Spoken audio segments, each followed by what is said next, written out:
Sa nakaraan ng ating kwento ay sinabi ni Xu Jingming na kahit ibigay nila ang lahat ng mga resources sa lugar na ito, ay tiyak na hindi sila haayaang makaalis ng buhay nila Captain Wang. Agad itong kinumpirma ng Captain at sinabing masyadong arogante ang ating bida, habang ang isa naman ay sinabi na isang sikat na streamer si Jiang Chushen, kaya magiging malaking problema para sa kanila kung haayaan nila itong makaalis, at mas mainam kung dito pa lang ay patahimikin na nila ang dalawa. Dahil dito ay naisip ni Jiang Chushen na wala na siyang ibang magagawa pa, at dahil sa ayaw naman niyang maging pabigat sa ating bida, ay kailangan niyang kumain ng bloodburst pill, at matapos nga niya itong makain, ay agad na bumulusok ang kanyang lakas at agad din niyang ginamit ang kanyang A-rank na abilidad, na tinatawag na Nature Type Ice Magic, agad na nagyelo ang buong lugar matapos gamitin ni Jiang Chushen ang kanyang abilidad. At dahil sa inakala ni Captain Wang na si Jiang Chushen ang magiging pangunahing problema nila, ay sinabi niyang siya na ang bahala kay Jiang Chushen, at inutusan ang kanyang mga kasamahan upang patayin si Xu Jingming, habang ang iba naman ay inutusan niyang bantayan ang lagusan sa kuweba upang hindi sila makatakas, at ang isa nga ay patuloy pa din sa pagkuha ng video.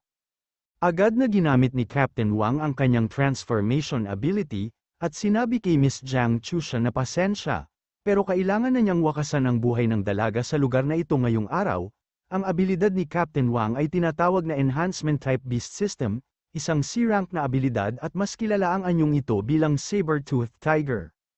Sinabi ng kumukuha ng video sa kanilang captain na wag munang patayin si Jiang Chushen, dahil sayang naman umano kung papatayin lang nila ang babae na kasing ganda ni Jiang Chushen, at mas mainam nga daw kung ma-enjoy muna nila ang bawat parte ng kanyang katawan, at mas mainam nga din daw kung kuhanan nila ng video ang gagawin nilang pagpapasarap sa kanya.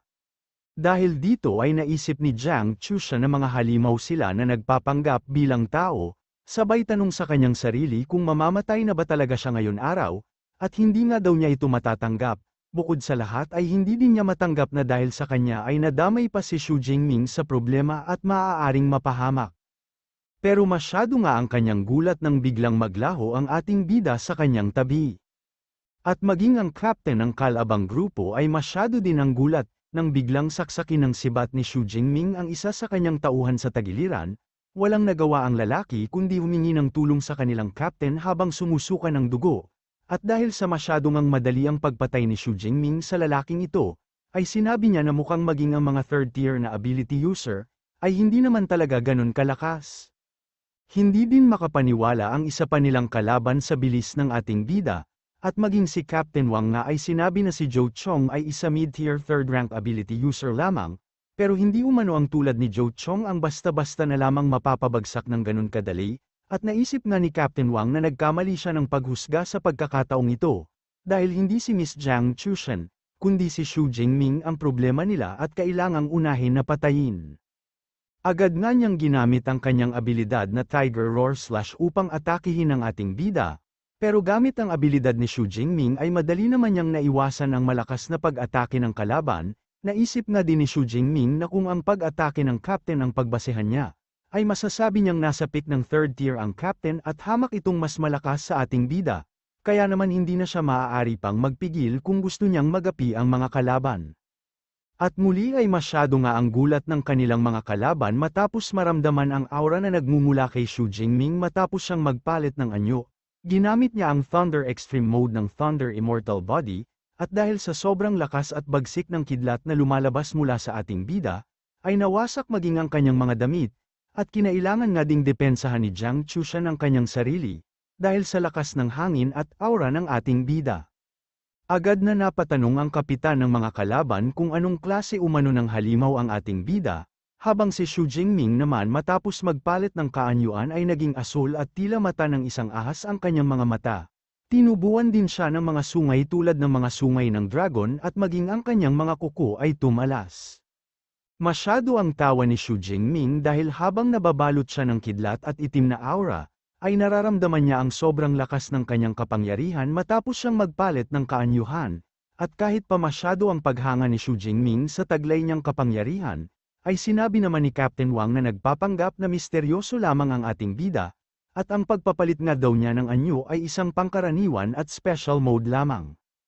Pero muli ay masyado nga ang kanyang gulat, Matapos simulan ni Xu Jingming ang kanyang pag-atake sa isang mabilis na galaw. Agad nga din siyang napunta sa itaas ni Captain Wang at binalot niya ng kidlat ang kanyang sibat, kasabay ng paggamit niya sa combat skill na Lightning Gale Slash sa pag-atake, habang si Captain Wang naman ay hindi nagpatinag, at ginamit nga din niya ang kanyang combat skill na Lying Tiger Stone, kung saan ay nabalot ng baluti ang buo niyang katawan, at sinabi na walang kwenta ang anumang gagawing pag-atake ng ating bida, dahil anumang pag-atake mula sa Tier 4 pababa ay tiyak umanong hindi kayang wasakin ang kanyang protective stone armor. Pero akala lang pala niya yon, dahil matapos damaykit ang talim ng sibat ni Xu Jingming sa kanyang pinagmamalaking armor, ay agad itong nabiyak at nawasak, agad nga din siyang tumalsik sa di kalayuan dahil sa lakas ng puwersa at impact mula sa pag-atake ng ating bida, habang si Xu Jingming naman ay sinabi na kung hindi siya nagkakamali, ay tumaas ng 3 o 4 na ulit ang kanyang lakas kumpara sa pangkaraniwan niyang anyo. Kaya naman kahit pa maging bakal ang balat ni Captain Wang, ay tiyak na hindi niya kakayanin ang pag-atake ng ating bida. Pero hindi pa doon nagtatapos ang laban, dahil ginamit naman ng isa ang kanyang Flame Demon Claw upang atakihin ang ating bida mula sa kanyang likuran. Gayunpaman bago pa ito tumama kay Xu Jingming ay agad niyang nagamit ang kanyang kidlat upang sagupain ang pag-atake, at sinabi na maging ang control niya sa kanyang abilidad ngayon, ay umabot na din sa peak, habang ang kalaban naman ay hindi makapaniwala na ganun lang kadaling naharangan ni Xu Jingming ang kanyang Flame Demon Claw, imposible ito wika pa nga niya, dahil isang B-rank na combat skill daw ang kanyang Flame Demo Claw, bukod doon ay umabot na din siya sa advanced level ng abilidad na ito. Kaya agad siyang napapatanong kung anong klase ng halimaw si Xu Jingming. At nang mapansin nga ni Xu Jingming na gumagapang palayo si Captain Wang, ay sinabi niyang tulad ng kanyang inaasahan sa mga nasa peak ng 3rd rank, ay hindi pa sapat ang isang pag-atake niya upang wakasan ang buhay nito, at mukhang kailangan pa nga daw niyang atakihin ng isang beses si Captain Wang, upang tuluyan niya itong mapatay.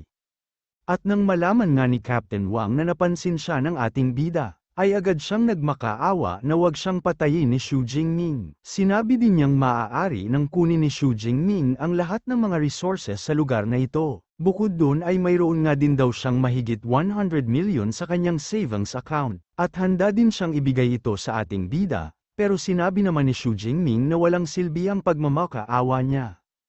At hindi nga makapaniwala si Jiang Chushan sa kanyang nasaksihan matapos patayin ni Xu Jingming si Captain Wang. Agad napatanong sa kanyang sarili si Jiang Chushan kung nananaginip lamang ba siya, dahil gumastos nga daw siya ng 6 million para lamang ma-hire ang grupo nila Captain Wang sa bawat mission, dahil ayon sa balita ay isang invincible si Captain Wang sa mga tulad niyang 3rd tier na ability user, pero napakadali lamang ng ginawang pagpatay ni Xu Jingming kay Captain Wang.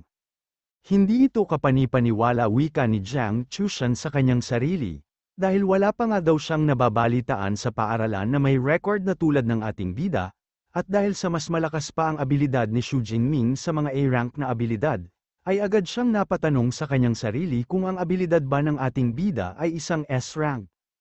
Sinabi ni Xu Jingming na ang bayolente at pagnanais niyang pumatay ay nawala matapos siyang mag-level up, pero ngayon nga daw ay tila bumabalik na naman ang pakiramdam niyang pagnanais na pumatay ng pumatay. At sinabi sa mga kasamahan ni Captain Wang na ngayon ay isusunod na niya ang mga ito sa kanilang captain, at wala nga silang magawa kundi tawaging demonyo ang ating bida. Demonyo, tanong ni Xu Jingming, at kung ikukumpara nga daw sa mga katulad nilang walang hiya, mamamatay tao at magnanakaw, ay alam niya sa kanyang sarili na mas tao pa din siya kaysa sa kanila. At dahil nga sa lakas ng ating bida, ay minabuti ng mga ito na kumain din ng bloodburst pills at lumaban hanggang sa kanilang kamatayan, gayunpaman ay wala namang naging epekto ang pagkain nila ng bloodburst pills, dahil naging madali pa din ang pagpatay sa kanila ng ating bida. At matapos nga nilang mapatay ang lahat ng mga kalaban ay agad na bumalik sa tunay na anyo niya si Xu Jingming. Agad din siyang kumapit sa bato dahil sa matinding pagod na kanyang nararamdaman. Naisip nga niyang ang Thunder Extreme Mode ay talaga namang makapangyarihan, ngunit masyado mabilis at malakas ang pag-drain nito sa kanyang kapangyarihan, at ang paggamit niya sa anyo niyang iyon ng 10 minuto, ay may kukumpara niya sa pagod ng pakikipaglaban ng mahabang oras sa mga mababangis na halimaw. Agad namang lumapit sa kanya si Jiang Chushan upang tanungin kung ayos lamang ba siya. Sinabi naman ni Xu Jingming na ayos lang siya at pagod lamang siya, Sinabi nga din niyang mas mainam kung tipunin na nila ang mga resource sa lugar nang makapagpahinga sila bago umalis sa kuweba. Agad silang nagtungo sa Earth Spirit Spring, at nagpapasalamat nga si Jiang Chushan dahil hindi nahaluan ng dugo ang S-rank na resource. Agad nga din nilang nilagay sa mga bote ang S-rank na resource, at sinabi ni Xu Jingming na higit ito sa kanilang inaasahan na makuha dito sa lugar. Sinabi din niyang ibibigay niya ang 1.5 bote kay Jiang Chushan dahil tumulong din naman ito sa pakikipaglaban. Agad namang nagpasalamat sa kanya si Jiang Chushan. Ngunit bigla ngang nanginig ang buo niyang katawan at matapos siyang mawalan ng lakas, ay natamba ito patungo sa ating bida na masyado ang gulat, habang si Jiang Chushan ay naisip na ito na ang side effect ng bloodburst pills. Agad ngang namula ang mga pisngi ng ating bida matapos matamba at tumama sa kanyang hita ang mga malalaking melon ni Jiang Chushan, at maging ang dalaga ay masyado din nanghiya sa ating bida. Pero sa pagkakataong ito nga ay wala siyang sapat na lakas upang gamitin ang kanyang mental power, dahil ang buo niyang katawan ay nanghihina, hindi nga din niya magamit ang kanyang space ring upang makapaglabas man lang ng panibagong kasuotan. At agad nga ding nanginig ang buo niyang katawan, dahil tiyak umano na nakakahiya at pangit ang magiging impression sa kanya ni Xu Jingming dahil sa kasalukuyang posisyon niya na nakikita ng ating bida. Pero bigla naman siyang binuhat ni Xu Jingming at sinabi na malakas talaga ang side effect ng bloodburst pills, kaya naman kailangan muna nilang magpahinga dito sa loob ng kuweba. Agad namang napatanong si Jiang Chushan sa kanyang sarili, kung bakit napakabilis ng pagtibok ng kanyang puso, at kung ito ba ay dahil sa ito ang unang beses niyang madikit ang kanyang katawan sa isang lalaki, at unang beses din na buhatin siya ng isang lalaki. At nang ibaba nga siya ni Xu Jingming, ay sinabi ng ating bida na magpahinga na lang muna siya dito, at si Xu Jingming na nga daw ang baalang kumuha sa lahat ng mga rare flowers at herbs dito sa kuweba. Sunod ay inilabas nga ni Xu Jingming ang isa niyang damit, upang takpan ang mga punit-punit na kasuotan ni Jiang Chushan, at sa pagtalikod nga ng ating bida ay agad napangiti si Jiang Chushan, habang iniisip na napakabait umano ni Senior Xu Jingming. Makalipas pa ang ilang sandali, ay kinuha nga ni Xu Jingming ang space ring ng captain ng mga kalaban, at agad na pag-alaman na ang mga laman lamang nito ay rare herbs, beast materials at C-rank combat skills, kaya nasabi din niyang ang mga Tier 3 elite squad na ito, ay walang mahalagang bagay at tanging basura lang ang meron. Ngunit dahil sa isang 1 cubic meter na space ring naman ang nakuha ng ating bida, ay umaasa siyang maipapalit niya ang dalawang 1 cubic meter ng space ring sa isang 2 cubic meter na space ring, dahil ang pagbitbig nga daw ng mahaba at mabigat niyang sibat sa lahat ng lugar ay masyado nang nakakapagod. At habang patuloy nga ang pagkolekta ni Xu Jingming sa mga resources dito sa kuweba, ay sinabi ni Jiang Chushan na ang Earth Spirit Spring ay maaaring makatulong upang mabawasan ang panghihina ng kanyang katawan mula sa bloodburst pills, sabay tanong kung maaari ba siyang painumin nito ni Xu Jingming kahit na kaunti lamang. Agad naman siyang pinainom ng ating bida, at matapos nga nito ay agad ding nakaramdam ng ginhawa sa kanyang katawan si Jiang Chushan. At sinabi nga niyang mas maayos na ang pakiramdam niya ngayon, ngunit bago nga daw siya tuluyang makarecover ay kailangan pa niyang magpahinga ng 3 hanggang 4 na oras, habang si Xu Jingming naman ay sinabi na hindi niya alam na kaya palang maneutralize ng S-rank na Earth Spirit Spring ang side effect ng bloodburst pills, at sinabi nga din niyang nakakahanga ang S-rank resource na ito. Sunod ay sinabi niyang sa loob ng 3 o 4 na oras ay tiyak na aabuti na sila ng gabi sa kakahuyan, kaya naman mas mainam umano kung manatili na lamang sila sa loob ng kuweba at magpalipas ng gabi, dahil para sa ating bida ay mas ligtas ang lugar na ito. Pero bigla ngang nagulat at namula ang mukha ni Jiang Chushan, at agad naisip na siya lamang umano at ang kanyang senior Xu Jingming ang nasa loob ng kuweba, isang lalaki at isang babae na magpapalipas ng isang madilim na gabi sa loob ng kuweba, at may tila kung anong pumasok sa kanyang isipan na maaaring mangyari.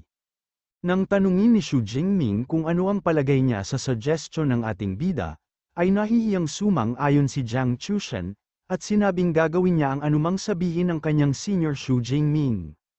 Samantala kinabukasan naman paglabas nila ng kuweba, ay sinabi ni Jiang Chushan na napakasariwa ng hangin sa lugar na ito, at kung wala nga daw halimaw dito ay kahit manatili pa sila ni Xu Jingming ng 1 buwan sa lugar. Pero hindi nga niya lubos akalain na nasobrahan lamang siya ng iniisip kagabi, at agad napatanong kung bakit ganong klase ng tao ang kanyang senior Xu Jingming, O ang ibig niyang sabihin ay masyado itong mabait, at napapatanong nga din siya kung bakit tila disappointed siya dahil hindi ginawa ni Xu Jingming ang kanyang mga iniisip. At dahil sa kakaisip, ay masyado ang gulat ni Jiang Chushan nang sabihin ng ating bida na kailangan na nilang umalis, at sinabi ding ihahatid niya si Jiang Chushan hanggang sa dulo ng kagubatan. Agad na nga ding nagpatuloy ang dalawa upang makabalik ng ligtas si Jiang Chushan, hanggang sa mayroong panganib na naramdaman ang ating bida at agad nga niyang pinatigil si Jiang Chushan. At matapos nga nilang makita ang isang dambuhalang halimaw na tila nababalot ng kanyang apoy na aura, ay sinabi ni Jiang Chushan na hindi maganda ang sitwasyon nila, dahil ang halimaw na ito ay isang Tier 5 na Flame Tiger. Ngunit hindi naman sila pinansin ng halimaw, kaya naman masyado ang gulat at pagtataka ng dalawa. At agad ngang napatanong si Xu Jingming kung talaga bang hindi sila napansin ng halimaw, pero sinabi naman ni Jiang Chushan na kung pagbasehan nila ang ekspresyon ng muka ng halimaw, ay tila umano tumatakbo ito upang mailigtas ang kanyang sarili o buhay. At ilang sandali nga lang din ang nakalipas ay masyado ang gulat ni Jiang Chushan. Matapos niyang makita ang pulutong ng libu-libong mga daga, agad na nakaramdam ng takot si Jiang Chushan at sinabi na ang mga ito ay tinatawag na iron-eating rat, at kahit pa umano mga Tier 1 na halimaw lamang sila, ay walang magagawa maging ang mga Tier 6 na ability user pag napalibutan ng mga dagang ito. At sinabi nga ni Xu Jingming na ngayon ay hindi na siya magtataka, kung bakit maging ang Tier 5 na mabangis na halimaw ay nagmamadaling makatakas.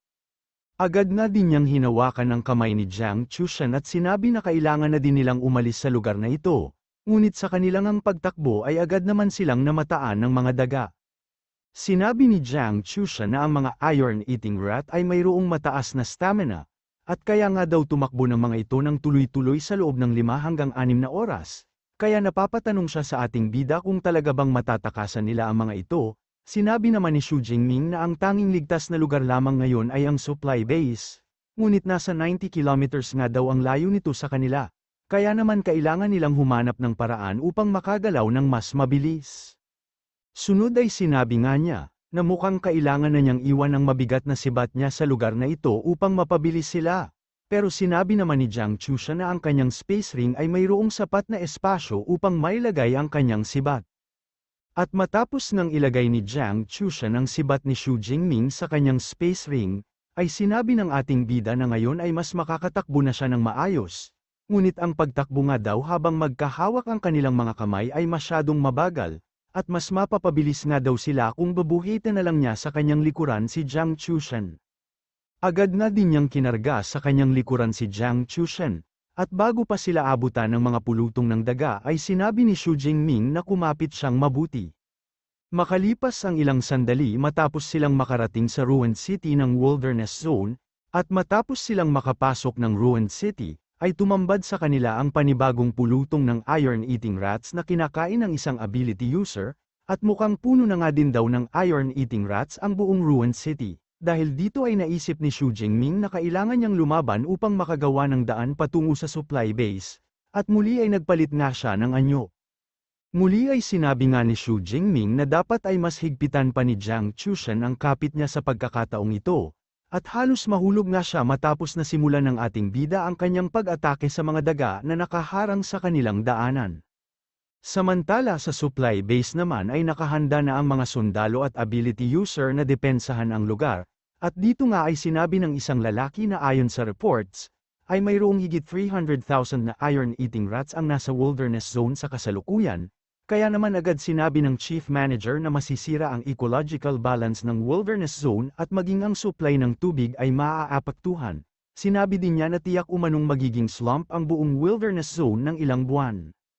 Sinabi naman ng isang lalaki na sa kasamaang palad, ay tiyak umano kakainin at papatayin ng mga iron-eating rats ang lahat ng ability user na nagtungo sa malalim na parte ng wilderness zone, dahil dito ay agad naisip ni Chief Manager Wang Chuang na sana umano ay hindi nagtungo sa kalagitnaan ng wilderness zone ang ating bida, at pag nangyari nga daw yun ay walang ibang makakapagligtas sa ating bida kundi tanging ang master lamang niya na si Din Yang Shenshen.